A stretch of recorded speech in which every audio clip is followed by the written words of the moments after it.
We hope you enjoy The Magicians, Fake and Enter by Rachel Lawson. Good evening, ladies and gentlemen. Welcome to our show, said a voice that came from the stage of a small theatre. He's throwing his voice or using a microphone, muttered a bearded man with an Italian accent. On the stage appeared the owner of the voice. He is using a trap door, the Italian muttered. I am Blake Fire, said the clean-shaven Australian magician. Another magician appeared on stage in flames. He looked like a cross between a vampire and a magician. Trapdoor and pyrotechnics, said the Italian. And I am Max Starfire, said the vampire. My assistant, said the first magician. The second sneered and snapped. I'm your partner, Grandad. Max was the husband of Blake's granddaughter. He was older than he looked. Max, snapped back Blake as he beckoned Max to come over to him. Blake removed his own top hat in a flourish. Max pulled a rabbit out of the hat, then opened the rabbit's mouth. Blake's eyes widened in horror, and he screamed, No! Max pulled a hat out of the rabbit's mouth. It killed the rabbit. Blake, who was covered in rabbit blood, screamed, Not again! Bring down the curtains. The show's over. How did they do that?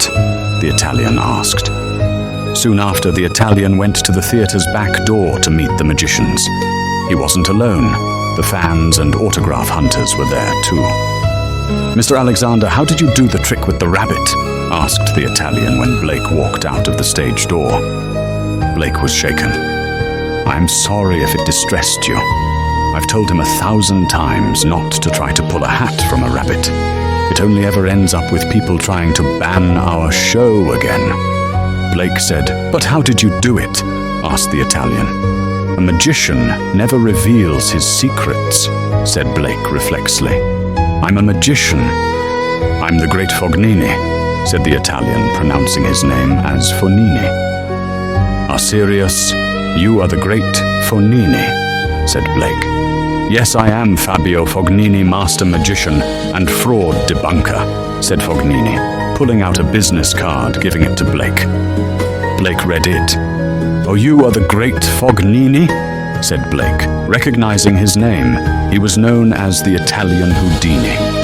Houdini found fakes and knew all tricks. Tell me how you did the trick, Fognini said.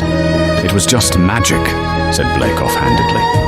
Tell me, I have to know, said Fognini, desperate to know. Magic, said Blake. Here, have a signed copy of Blake's book, said Max, walking out the door, handing everyone, including Blake, a copy of Blake's autobiography. Max, I didn't sign them, said Blake, frowning. And I haven't written any books either. So sue me. Your son Tempus ghost wrote it, and I enchanted them to have your signature, said Max, laughing, seeing how angry it made his friend. Thank you for the book, said Fognini, not understanding anything he heard. Tell me how you did it, asked Fognini. It wasn't me, said Blake, being led off by Max. As anyone would who was curious about something, Fognini read Blake's book. In it, he read that Blake devised his magic act in his office in his backyard. Fognini knew there was no way to get Blake to tell him how the trick was done, so he thought he'd break into the office and find his papers where he worked out the act, and he could read them. Fognini followed Blake home and snuck into the backyard of the home Blake and his wife shared. It was the most ethereal place that Fognini ever saw, and it was larger than it seemed. It made him want to move on and on to the small castle in the back of it. He found an old wooden door, and he entered the door cautiously, making sure he was not seen. He found a large, dingy Gothic office complex with many doors and tables, with papers and quills sitting in bottles of black ink. Fognini knew he shouldn't be there, yet he knew he had to know the place's purpose and why Blake had a large office complex in his backyard. He wandered around the building for a while till he heard a voice calling for help in a closed room. He thought it was a joke, because it sounded like they were stuck in a dark room. They could not leave. It was too cheesy. He thought the magician had caught him. Fognini opened the door and fainted, and when he came around, a ghost was asking him if he was all right. Fognini turned whiter than the ghost. The Italian ran down the corridor, being followed by the ghost, asking him why he was running. He ran for what seemed ages, and ran into the oddest thing, which did not seem out of place. It was a man of flesh and bone. The man fell over. The momentum of Fognini's running was so strong.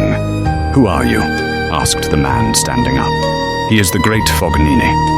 A voice behind him said it was not the ghost.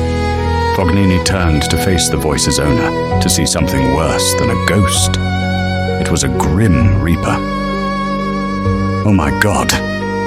I am sorry I broke in and set the ghost free," said the whimpering Italian, crawling on the floor. The ghost started insulting him. The reaper turned abruptly to the ghost. "Settle down, Freddy. He's scared," said the reaper.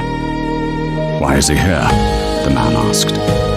"I think he wants to know how Max pulled a hat out of a rabbit. He thought it was part of the act," said the reaper.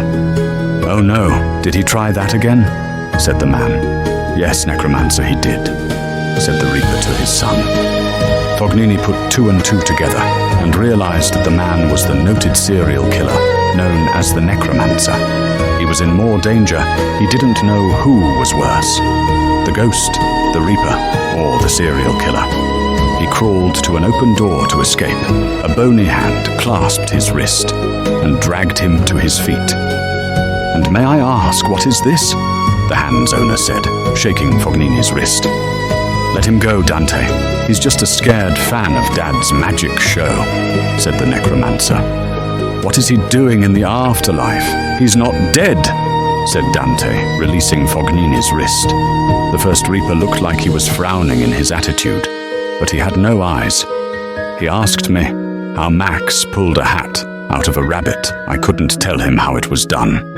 So he seems to have decided to ransack my magic act notes to find out how we did the trick," said Blake. "You are Blake Alexander?" said Fognini. "Are you surprised to find me lurking in my own office?" said the reaper, Blake, quizzically. "No, just I wasn't expecting this den of monsters," said Fognini. "You stumbled upon the anteroom of the afterlife. The monsters aren't monsters. Not all of us," said the reaper, Blake. "Hey!" snapped the necromancer, sensing another jab at him. "What?" said the reaper, Blake, who smiled at getting a rise from his son again. "Freddy's harmless as a kitty cat. He's just claustrophobic," said the reaper, Blake. "Only problem here is Dante. It looks like I'm in for some more paperwork because you broke in." "You are right there," said Dante. "What will we do with the phony then?" said the necromancer. "Lance, you guide him out of the building and back to the street through the enchanted garden. He will only come back here if he's unaccompanied in the garden I enchanted. So anyone who strays there from here comes back. I didn't expect people would want to break into the afterlife," the reaper, Blake, said. The necromancer led Fognini to the street after saying thank you to Blake for being understanding and goodbye to them. Freddy was judged and put in a big room, while Blake returned to his office with a new pile of paper to sign to his great annoyance.